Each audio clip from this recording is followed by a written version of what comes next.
Mark Jordana recalls red drum fishing on the Avon Pier in the 1970s in an interview with Susan West. When you were living and working on the pier, what was the clientele on the pier like in those days? I don't recall that there was a significant amount of local population coming out there fishing. I think that may be because most of them had some link to commercial fishing on the backside of the island and stuff like that. There was quite a few fishermen that came from eastern North Carolina that would come out there and fish for, the smaller fish that ran, the flounder and the spot and the croaker and that sort of fishing. But in the fall, there was a significant run on redfish, and it frankly was the best place in the world to catch large red drum.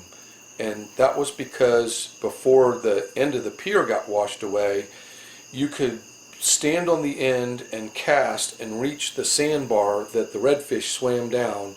And during the time that I worked there, there was typically on the order of 200 redfish that weighed in excess of 40 pounds caught from the pier during the month of November. And the fishermen at that time included quite a few actual professional fishermen. The guides from the Keys would come up. A lot of fishermen from New Jersey that caught striped bass would come down. So there was actually a fair amount of competition out there on the end of the pier.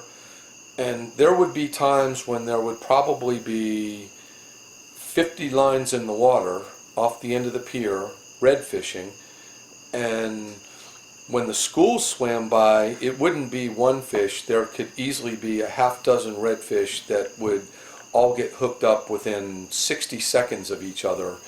And of course, the guys that had fish on wanted everybody else to get clear, and the people that didn't have fish on weren't about to pull their bait in because they knew the school was swimming by.